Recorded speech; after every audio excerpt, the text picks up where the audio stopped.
Friday, September 27th. Before biology class started, I noticed Brandon was kind of staring at me, but I wasn't sure if it was my imagination or not. Lately, it seemed like whenever I looked at him, he was looking at me. But then we both would look away and pretend like we weren't really looking at each other. Well, today he actually smiled at me and said, "So, which cell cycle would you rather study, mitosis or meiosis?" I smiled back and kind of shrugged my shoulders, because actually I hated both of them equally, and I was afraid that anything I said would probably make me look like a bigger idiot than he already thought I was.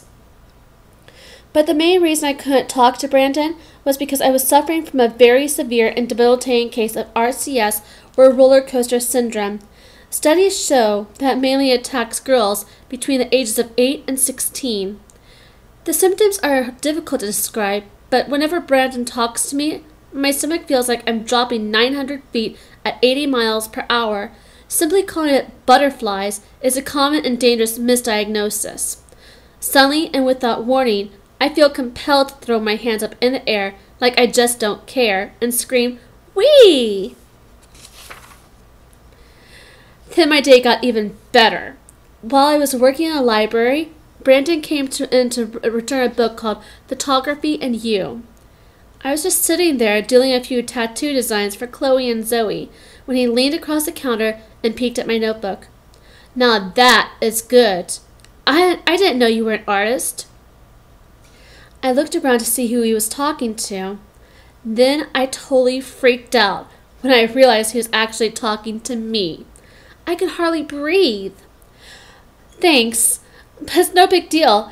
I've been going to art camp like forever.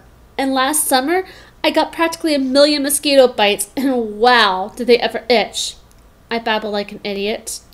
"Well, one thing is for sure, you definitely got skills." Brandon's hair was hanging in his eyes again as he smiled and kind of leaned in even closer to look at my sketches. I thought I was going to die. He smelled like Snuggle fabric softener, Axe body spray, and red licorice? I couldn't stop blushing. There was no way I could draw with him watching me like that. I started feeling that roller coaster thing all over again. Whee! Suddenly, Brandon's eyes seemed to twinkle with excitement. "Hey, are you entering the avant-garde art competition? I'll be covering it for the newspaper." "Yeah, I'm thinking about it, but everyone is saying Mackenzie's fashion illustrations are going to win this year. So I don't know." "Mackenzie? Are you kidding? You have more talent in your smallest birth than she has in her entire body. I'm serious. You know that, right?" I could not believe Brandon actually said that. It was so rude, so wickedly funny, so true. We both laughed really hard. I didn't know we had such a wacky sense of humor. Soon, Chloe and Zoe came staggering up to the front desk, each loaded down with a stack of books that needed to be put away. When they saw us, their mouths dropped open. They looked at me, then at Brandon, then at me again, then at Brandon, then back at me, then Brandon, then me, then Brandon again. This went on like forever. They were gawking at us like we were a new animal exhibit at the zoo or something. It was so embarrassing.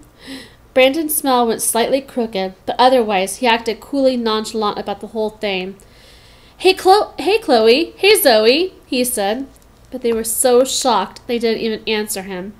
"Well, I better get back to class. See you later, Nikki." Then he strolled out the door and disappeared into the hall. Chloe and Zoe made a big deal over Brandon talking to me like that and started nagging me to admit he was my secret crush. After I made them both pinky swear not to tell anyone, I told them about how Brandon had helped me up after Jessica tripped me in the cafeteria a couple of weeks ago. Then I grabbed my backpack and unzipped a cute little pocket in the front and showed them the napkin. At first, they just stared at it in awe, but soon they were teasing me and giggling like two kindergartners. "Brandon and Nikki sitting in a tree, K-I-S-S-I-N-G. I told them to shut up before someone overheard them, and it got out all over the school.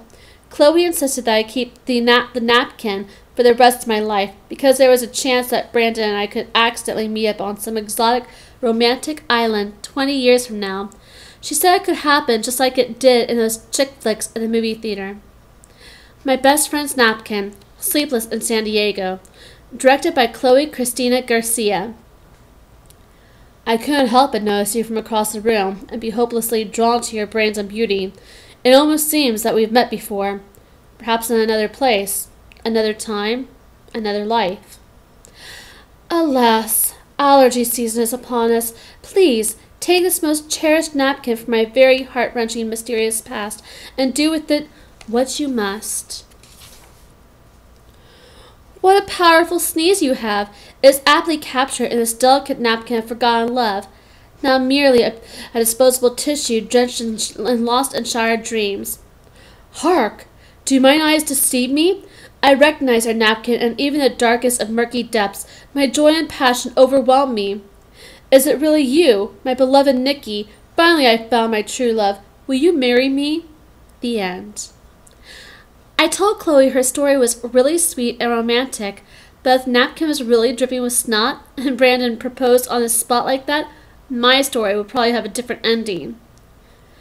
Gee, Brandon, I think we need to take things a bit slower. First, let's get rid of the snotty napkin. Ick. Second, how about pizza and a movie? The end.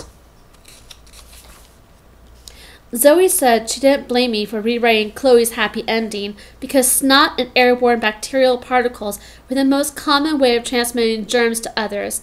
But Chloe complained we both totally missed our point. The napkin, germy or not, should be cherished because it was a token of Brandon's love, and after reading Twilight, she had learned that forbidden love, obsession, and sacrifice could be very messy things, just like snot. I had to admit that Chloe had a really good point.